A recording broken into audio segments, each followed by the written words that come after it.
Baginda Nabi Agung Muhammad Sallallahu Alaihi Wasallam tentang pilar-pilarnya kebahagiaan. Jadi siapa ada 5 perkara yang tak boleh diremehkan.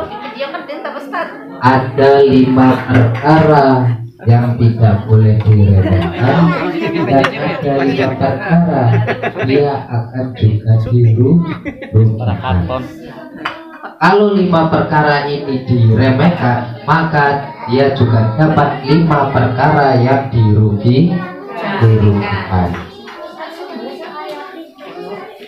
Daunnya beliau itu man ahana khamsatan asyira khamsatan man istakhafan bil ulama usyiradina wa mistakhafan bil amaroi asyirat dunya wa mistakhafan bijirani hasyira manafa'a manami'a wa man istakhafan bil aqrabai asyirul mu'addah wa man istakhafan bi ahli asyirati bal ma'isyah.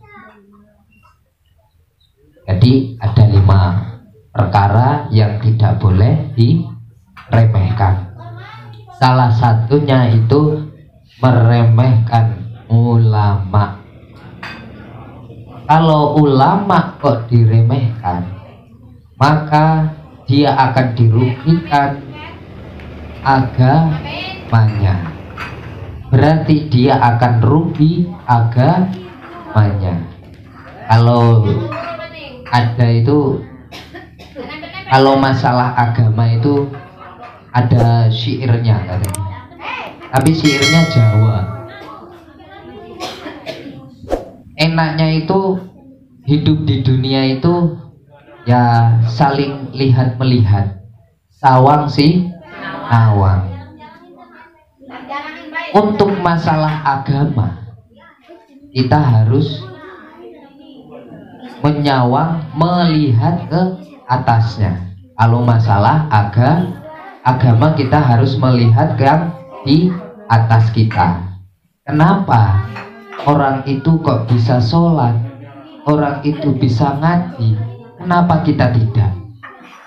Padahal juga sama makan nasi, juga kerja, juga sama-sama cari nafkah untuk keluarga. Tapi kenapa kalau masalah agama itu harus melihat ke atasnya? Ya karena tadi cuma itu, semua orang itu sama.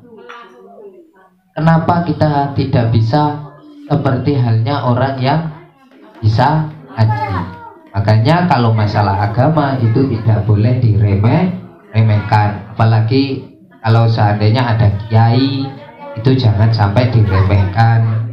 Karena kalau seandainya bapak ibunya itu tidak bisa ngaji anaknya, kan bisa diajarin sama kiainya. Makanya tetap jangan sampai meremehkan ulama.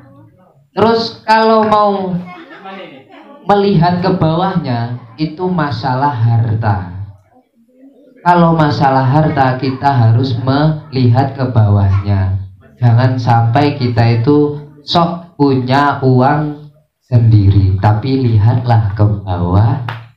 Nah, ada yang lebih tidak mampu, itu perlu juga disodakohi.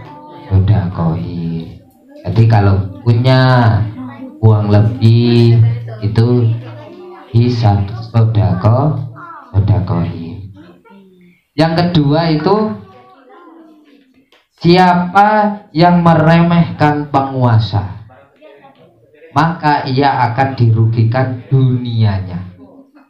Kalau ada orang yang meremehkan penguasa, maka dunianya akan dirugikan. Kita meremehkan adanya Gusti Allah. Entar aku gak sholat, yang nanggung saya sendiri, yang tahu hanya Gusti Allah. Padahal Gusti Allah itu sudah mewajibkan kita untuk sholat, tapi kita malah meremehkan. Buat apa? Enak, dulu lah, kerja dulu, nanggung, masih nyadap, nanggung. ternyata nanggung-nanggung sampai habislah waktu sholatnya. Itu termasuk meremehkan penguasa, maka dunianya akan dirugikan. Terus yang ketiga, siapa yang menjauhi tetangga. Ini kalau sama tetangga itu tidak boleh saling jauh, harus tentram, harus ramah sama tetangganya, walaupun ntar di belakangnya agak berundel dikit. Ya itu biasanya kan kayak gitu. Namanya tetangga ya kayak gitu. Kadang ya ada kelihatan jelek buruknya, itu pasti ada, namanya tetangga. Tapi jangan sampai kita itu menjauhinya, walaupun kelihatan buruk itu jangan sampai dijauhi, karena entar dia akan rugi, jauh dari pertolongan. Kalau tetangga itu kan tolongan pertama itu adalah tetangga. Kalau ada apa-apa panggah mencari tetangganya. Nggak mungkin saumpama keluarganya memang kumpul di sekitar ini, kalaupun di sekitar situ, kalau keluarganya itu jauh, siapa yang kita cari kalau bukan tetangga? Makanya jangan sampai menjauhi tetangga. Terus yang keempat itu meremehkan kekeluargaan. Jadi di setiap ketika sudah berkeluarga itu jangan sampai kita